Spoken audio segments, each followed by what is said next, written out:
নমস্কার, মিতার কুকিংয়ে আপনাদের সকলকে স্বাগত। চলুন রেসিপিটি দেখা যাক।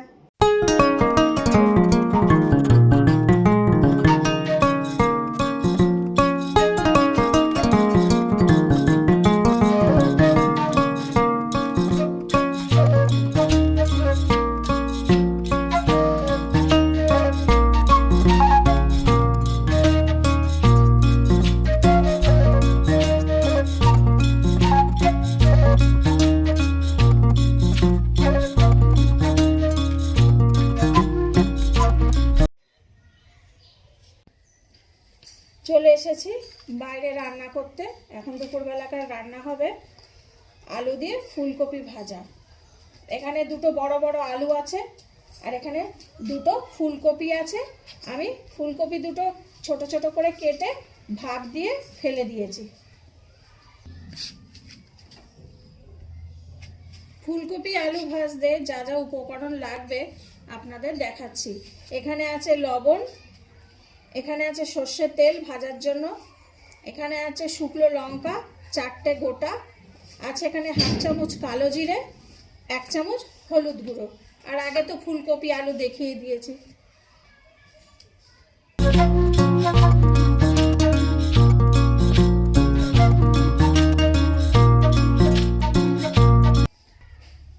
উনুনটা প্রথমে ধরিয়ে দিচ্ছি। উনুনটা ধরে গেছে, এবার আমি কড়াই বসিয়ে দেব। কড়াই বসিয়ে দিলাম, কড়াই গরম আছে। আমি এবার ভাজার জন্য তেল দিচ্ছি। তেলটা একটু বেশি দেব। তেল গরম হলে দেখাচ্ছে আপনাদের। তেল গরম হয়ে গেছে, কালো জিরে ফোড়ন দিয়ে দিলাম। শুকনো লঙ্কাগুলো আমি 2 টুকরো করে দিয়ে দিলাম।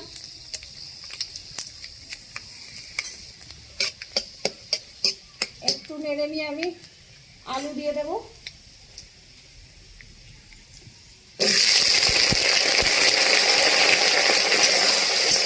আলুটা দিয়ে দিলাম।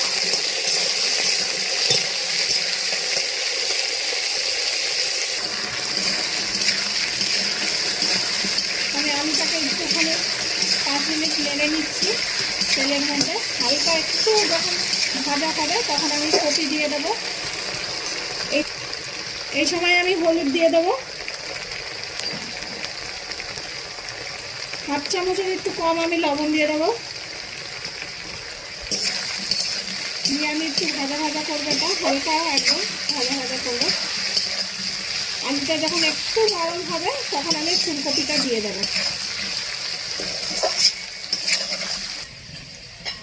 এবার আমি ফুলকপিটা ঢেলে দিচ্ছি।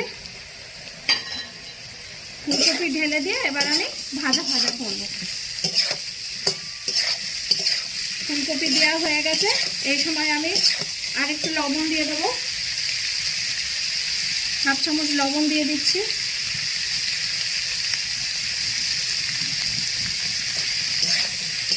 এবার আমি নেড়ে নেড়ে ভাজা করব। ভাজা ভাজা হলে আপনাদের দেখাচ্ছি।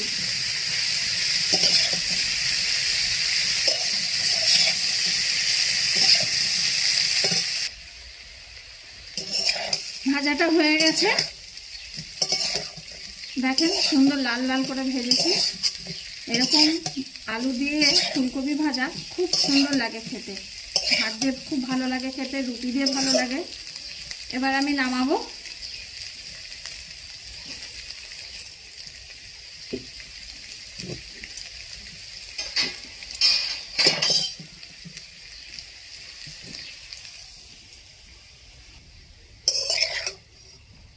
ভাজাটা দেখেন কত সুন্দর লাগছে।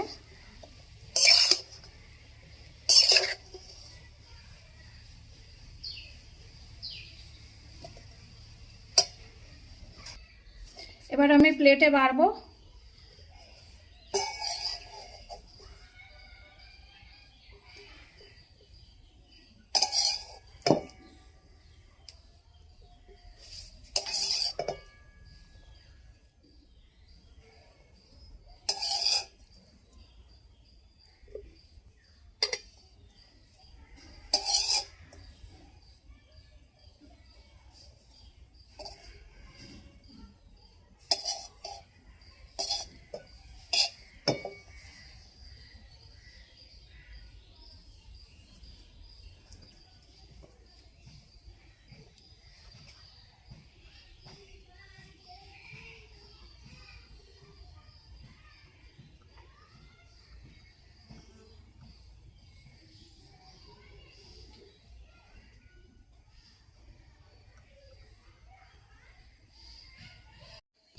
বড় ছেলেকে এখন ফুলকপি আলু ভাজা দিয়ে ভাত দিয়েছি, বড় ছেলে বলুক, আর ওর তো খুব এটা পছন্দের জিনিস।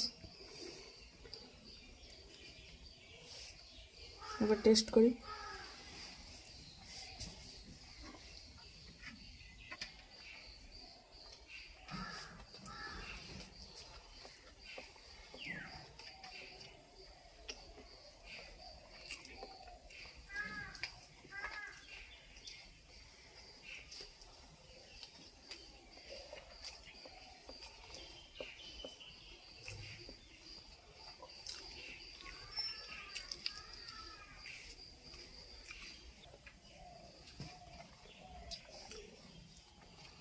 খুব ভালো লাগছে, কালো জিরে এবং শুকনো ঝালের গন্ধটা খুব ভালো লাগছে আমার। দারুণ। আর এমনিও এটা আমার ফেভারিট।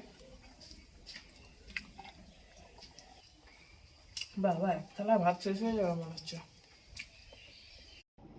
রেসিপিটি যদি ভালো লেগে থাকে তাহলে লাইক, কমেন্ট, শেয়ার এবং সাবস্ক্রাইব করবেন। আর যদি ভালো না লাগে তাহলে ডিসলাইক দিয়ে কমেন্ট করে জানাবেন। সকলে ভালো থাকবেন, আসি তাহলে।